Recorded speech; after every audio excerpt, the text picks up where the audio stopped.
Valet at the Beaumont Grand looked at the keys in Tobias Mercer's hand like they might be stolen. It was a hot September morning in Savannah, the kind where the air sits heavy under the live oaks and the Spanish moss doesn't move. Tobias wore a faded mechanic's jacket, grease still under his fingernails from the job he'd finished at 4 that morning. He'd driven a 12-year-old pickup to the front of the hotel, and the young man in the burgundy vest had stepped back from it like it carried a smell. "Deliveries go around the side," the valet said. He didn't ask. He decided. Tobias didn't argue. He'd learned a long time ago that arguing with a decision already made was like pushing on a locked door. He parked the truck himself down the block and walked back. He had a reason to be at the Beaumont Grand that morning, and the reason had nothing to do with deliveries. What none of them knew, not the valet, not the woman who would humiliate him an hour later, not the police officer who would put him in handcuffs on the marble steps, was that in 19 days, the people inside that hotel would stand in a ballroom and watch the same man walk in as the one who held their futures in his hands. And the woman who told him he didn't belong would feel the floor tilt beneath her heels. But that morning, he was just a man in a dirty jacket, and the city had already made up its mind about him. Savannah is a city that remembers. The squares are named for men who died long before anyone living was born, and the houses passed down their secrets through generations of families who never quite let strangers in. The Beaumont Grand had stood on Bull Street for 90 years, and the Ashford family had owned it for 60 of them. Marble columns, a doorman in white gloves, a restaurant where the silverware was heavier than some people's whole week of groceries. Tobias had been in town 11 days. He'd kept a low profile, staying in a budget motel out by the highway, eating at diners, watching. He told the few people who asked that he was a contractor scouting work. It wasn't a lie, exactly. It just wasn't the whole shape of the truth. The whole truth was folded into his wallet. A photograph, soft and creased from years of handling. A woman, maybe 35, standing in front of a small brick building with a hand-painted sign. Mercer Family Child Care. She was laughing at something off camera, one hand raised against the sun. His mother, Yolanda Mercer, dead 19 years now. The building behind her had belonged to her for exactly 14 months before the Ashford family's commercial holdings company foreclosed on it over a paperwork error that wasn't hers, a clerical mistake on the bank's end, a misnotice sent to the wrong address. She'd begged them for 30 days. They'd given her nothing. The daycare had been her whole life. 11 children whose working parents had nowhere else to leave them. When it closed, she'd lost more than a business. She'd lost the thing that made her feel like she mattered. She died 2 years later. The doctors called it a heart condition. Tobias was 13 at the time, knew it was a broken one. He'd carried that photograph through foster homes, through a stint sleeping in a friend's garage at 17, through nights at trade school where he learned engines because engines made sense when nothing else did. He'd carried it while he built a small repair shop into a chain, then sold the chain, then started buying distressed commercial properties and turning them into something. By 31, Tobias Mercer was worth more money than the Ashford family had ever seen, though almost no one knew his name. He liked it that way. A man people don't recognize gets to see how they really behave. He'd come to Savannah to buy the building his mother had lost. He'd come to see if the people who took it had changed. He found out at 10:40 that morning. Charlotte Ashford-Pruitt came down the front steps of the Beaumont Grand at exactly that time because she did everything at exact times.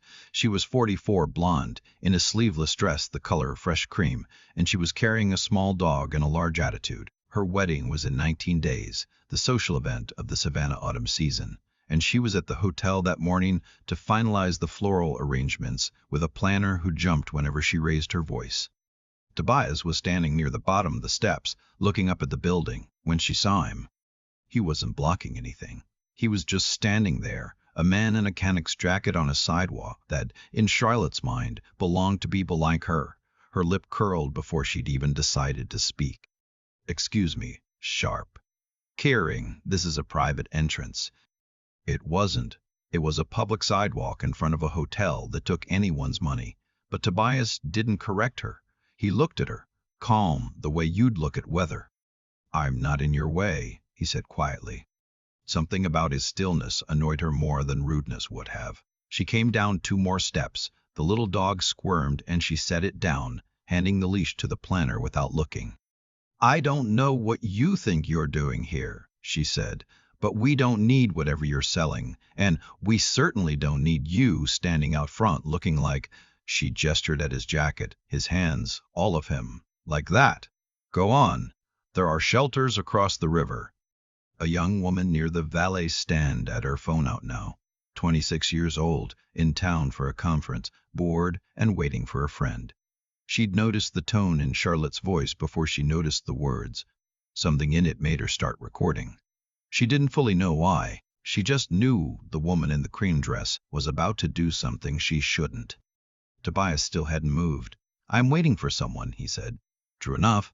"You're loitering," Charlotte snapped. "Do you understand English? I said leave." And then she did the thing that 19 days later she would replay in her mind until she was sick with it. She reached out and shoved his shoulder, hard, two-handed, the way you'd push a door that's stuck. He rocked back half a step on the marble and caught himself. And when that didn't move him, when he just looked at her with that same quiet face, the heat in her boiled over and she slapped him, open palm, across the cheek. The crack of it cut through the morning, and a pair of tourists across the square turned to look.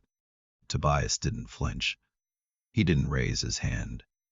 His cheek went red where she'd struck it, but his eyes stayed exactly where they were, on her face, steady, almost sad. For 3 full seconds nobody moved. The dog yipped, the planner had gone the color of paper, the young woman with the phone had stopped breathing. Then Tobias spoke, and his voice was so soft Charlotte had to lean in to catch it. "Ashford," he said, "you're Yolanda Mercer's debt, and you don't even know her name." Charlotte's face emptied. "What did you say?" He didn't answer. He just held her stare, the way a man holds something he's been carrying for a very long time and is finally setting down. "How do you know that name?" Her voice had climbed. There was fear in it now, the animal kind, the kind that comes before you understand the danger. "Who are you?" Tobias said nothing. That was when Charlotte made the second mistake. She turned to the valet, the one who'd sent Tobias around the side an hour earlier, and she said the words that would unravel everything she had. "Call the police. This man attacked me." The valet hesitated. He'd been standing right there. He'd seen who'd touched whom, but Charlotte Ashford-Pruitt signed the checks that paid the company that paid his wage, and so he took out his phone, and he made the call, and he told the dispatcher a version of events that hadn't happened. Tobias heard every word. He didn't react. He folded his hands in front of him and waited, the way he'd waited 11 days, the way he'd waited 19 years. The police came without sirens. The Beaumont Grand was the kind of address where sirens would have embarrassed everyone. Officer Dale Kowalski had been on the force for 9 years, and he walked up the steps and went straight to Charlotte the way water goes downhill, toward the path of least resistance, toward the woman in the expensive dress who was clearly distressed, toward the version of the story that was easiest to believe. He did not look at Tobias first. He looked at him fourth or fifth, after he'd already taken Charlotte's statement, and by then his mind was made up the same way the valet's had been an hour before. "Sir, I'm going to need you to put your hands behind your back." Tobias looked at him. "She struck me. There's a witness recording across the way." Hands behind your back. He could have said his name. He could have made one phone call and had a lawyer at that hotel before the handcuffs closed. He didn't. He put his hands behind his back and let the metal click shut around his wrists, because he wanted to see all of it. He wanted to know exactly how far it would go when they thought no one who mattered was watching. The young woman with the phone got every second of it, the slap, the lie, the cuffs. She posted that night, and by morning it would have 200,000 views, and by the end of the week it would have 4 million. But Tobias didn't know that yet. As Officer Kowalski guided him toward the cruiser, his mind was 19 years gone, in a kitchen that smelled of cornbread and worry, watching his mother sit at a wobbly table with the foreclosure notice she'd read so many times the paper had gone soft. He remembered her not crying in front of him, saving it for after he was asleep, and how he'd hear it through the thin wall anyway. He remembered the day the men came to change the locks, and how his mother had stood on the sidewalk in front of the little brick building and held his hand and told him, "Baby, Don't ever let what people think of you become what you think of you, become what you think of yourself.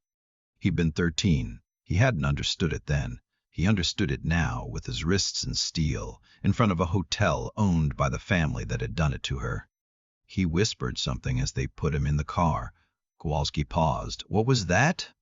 "Nothing, officer," Tobias said. What he'd actually said was his mother's name. The booking took 90 minutes. Fingerprints, a photograph, the cold ritual of a system that assumes you're guilty until someone important says otherwise. They gave him his phone call. He dialed a number from memory. "It's me," he said. "I'm at the Chatham County Detention Center. They booked me on a simple assault charge." A pause. "No, don't come fast. Come right. Bring the Ashford file. All of it." On the other end, a woman named Patrice Okonkwo, senior partner, 22 years at the bar, a reputation that made opposing counsel reschedule, set down her coffee and stood up from her desk in Atlanta. "Tobias," she said, "tell me you didn't let them put you in a cell on purpose." "I needed to see it, Patrice." "You saw it. Now let me get you out." Patrice Okonkwo walked into the Chatham County Detention Center 3 hours later in a charcoal suit, carrying a leather portfolio and the particular calm of a person who has never once lost a fight she chose to have. She did not raise her voice at the desk sergeant. She didn't need to. "My client is Tobias Mercer," she said, sliding a single business card across the counter. "He's the founder of Meridian Holdings. He was assaulted on a public sidewalk this morning by Charlotte Ashford-Pruitt in front of witnesses, and your officers arrested him without taking a single statement on his behalf.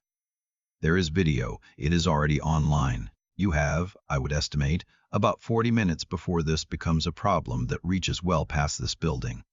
The desk sergeant looked at the card. He looked at her.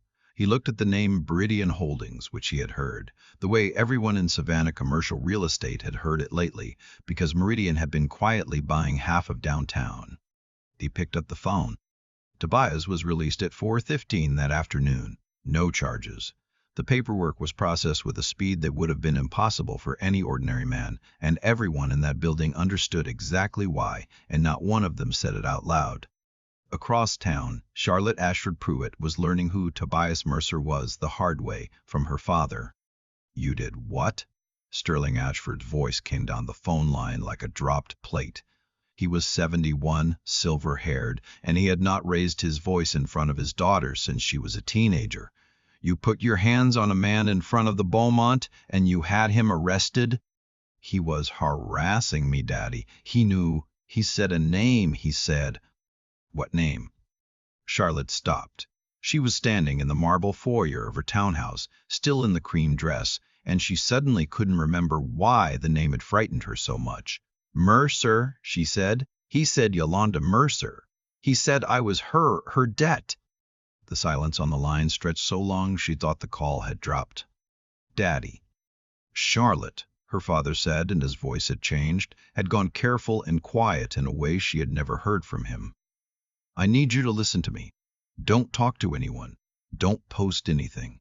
Don't say that name again to a living soul. I'll handle it." "Handle what, Daddy? Who is Yolanda Mercer?" But the line had already gone dead. In the days that followed, the video did what videos do. The young woman from the conference had captioned it simply, "Savannah Hotel." She slapped him. They arrested him, and the internet took it from there. Local news picked it up. Then national. The Beaumont Grand stopped answering its phones. Charlotte's wedding planner quietly resigned. The little dog somehow became a meme. And a reporter named Imelda Castano, who had spent 19 years turning over rocks that powerful people preferred left in place, watched the video 40 times and kept catching on the same 8 words. "You're Yolanda Mercer's debt, and you don't even know her name." Reporters develop an instinct for the sentence that doesn't fit, and this one didn't fit at all. Homeless men shoved on sidewalks don't speak in riddles to the women who shove them. They don't know the family's name. They don't say debt like a man reading off a ledger. So Imelda did what Charlotte's father had hoped no one would do. She started pulling threads. She found the property records first. A small commercial lot on the west side of Savannah, a brick building, foreclosed 19 years ago by a holding company that traced, through 3 shell layers, back to Ashford commercial interests. The previous owner, Y. Mercer. Then she found the daycare license expired. Then a newspaper clipping from a community paper that no longer existed, digitized in a library archive, 3 paragraphs long. Local child care closes. Families scramble. A photograph of a woman standing in front of the building with her hand raised against the sun. And then Imelda found the part that turned a sad story into a scandal. The foreclosure had been a mistake. The bank had sent the default notice to an old address, a clerical error documented in the bank's own correction memo, which had surfaced years later in an unrelated lawsuit. Yolanda Mercer had never received warning. She'd had the money to cure the default. She simply never knew she was in it until the locks were changed. The Ashford Holding Company had been informed of the error. Internal correspondence, which Imelda obtained from a former employee who had kept copies out of a guild she'd carried for 2 decades, showed a junior officer flagging the mistake and recommending the property be returned.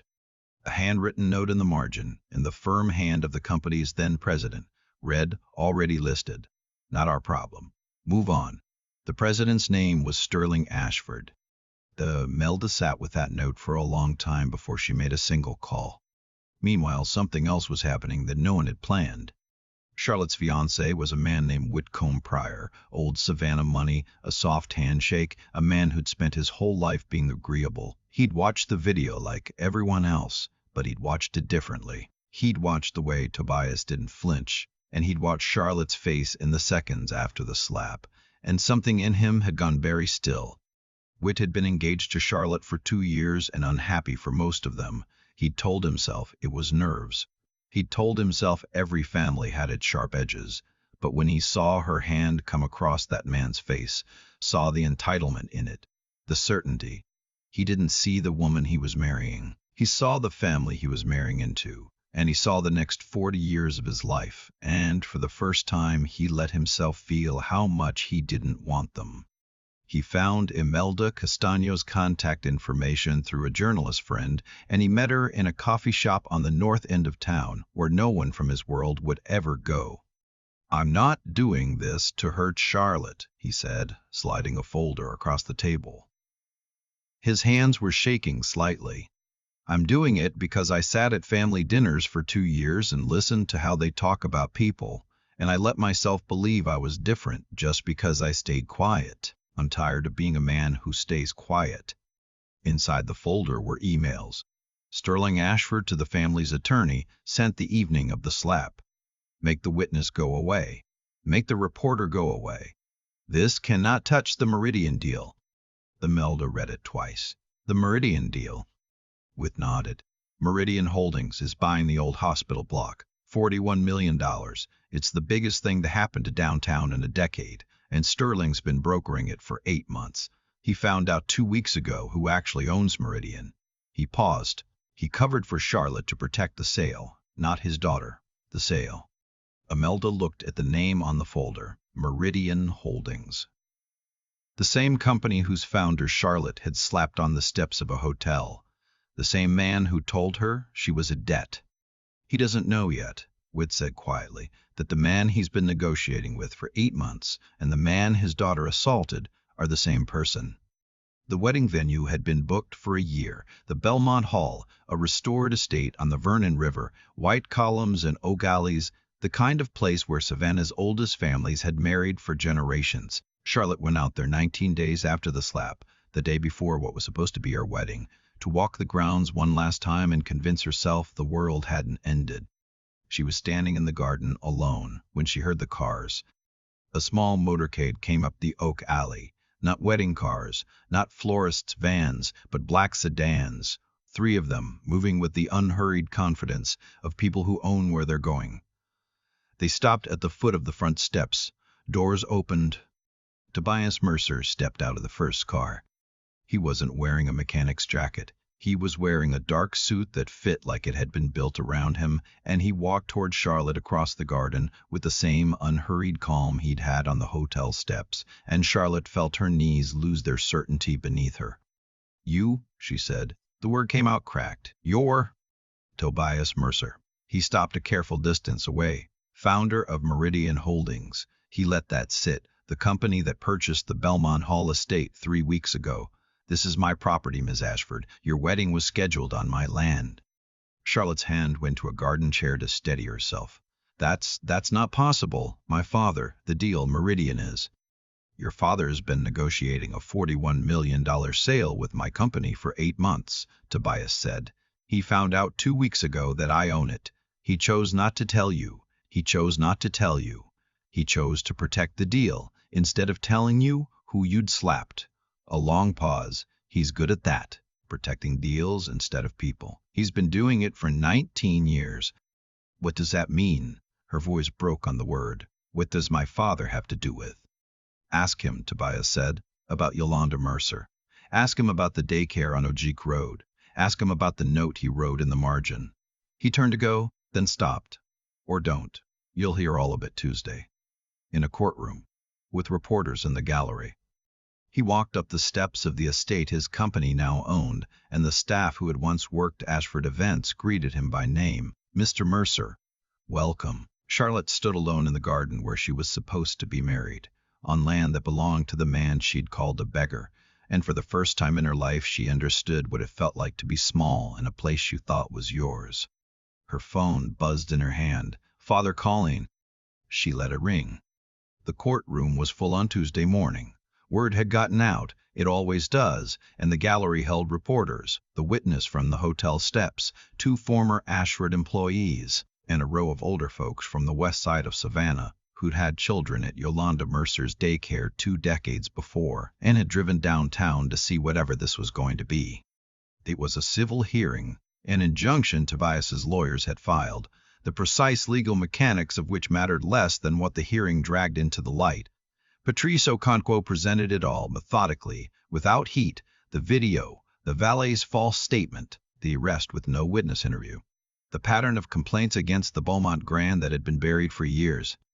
And then she presented the property records, and the bank's correction memo, and finally a single enlarged document on an easel where the whole gallery could see it. The foreclosure file, and the margin note in Sterling Ashford's own hand, already listed. Not our problem. Move on. Yolanda Mercer cured nothing because she was never told she was in default, Patrice said. The error was the bank's.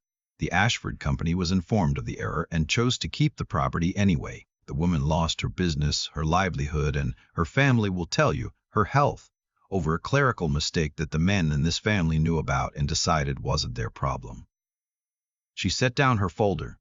Yolanda Mercer died 2 years later. She was survived by 1 son. He was 13. Charlotte turned in her seat. Her father was in the row behind her, jaw clenched, eyes fixed on the table, refusing to look at the easel. Daddy. Her voice was barely a sound. Daddy, is that your handwriting? Sterling Ashford said nothing. Is that your handwriting? He didn't answer her. He never would. And Charlotte Ashford-Pruitt, who had come down those hotel steps 19 days earlier, so certain of who she was and who she wasn't, who deserved the sidewalk and who deserved the shelter across the river, sat in a courtroom and watched the floor of her whole life give way. It wasn't anger on her face. Anger would have been easier. It was the particular devastation of a person discovering that the comfort she'd been raised inside had been built, in part, on the back of a dead woman she'd never even known to mourn. She looked at Tobias across the aisle. I didn't know, she said, without sound, just her lip shaping it. I didn't know. Tobias looked back at her. He didn't nod. He didn't soften. He didn't condemn. He simply let her see that he had heard her and that knowing wouldn't have been the point anyway. The point was that she hadn't needed to know who he was to decide he was less than her. She'd decided it from a jacket and a pair of working hands. That was the whole of it. That had always been the whole of it. The judge's ruling addressed the narrow legal questions, but the larger judgment had already happened, in the gallery, in the city, in the 4 million views and counting. The Beaumont Grand announced new policies and mandatory training nobody believed would have happened without a camera. Sterling Ashford's conduct in the foreclosure was referred for review. His name, which had meant something in Savannah for half a century, began to mean something else. And Tobias Mercer, who could have signed one document and walked away from the $41 million deal and watched Sterling Ashford's empire wobble, did not.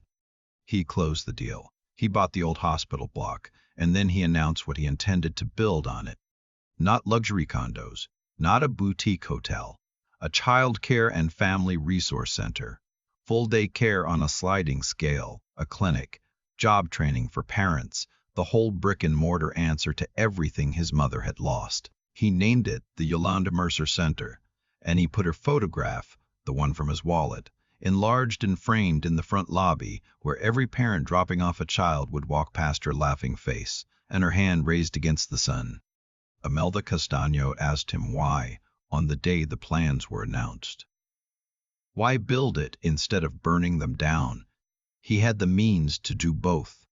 Tobias thought about it for a moment. He was wearing the old mechanic's jacket again, the one from the hotel steps, because some part of him never wanted to forget that the jacket was all most people ever saw. Because my mother used to say that the best revenge isn't taking what someone has, he said. It's becoming the thing they were too small to be. He looked out at the empty lot that wouldn't be empty for long. Sterling Ashford spent his life taking buildings. I'd rather spend mine giving one back.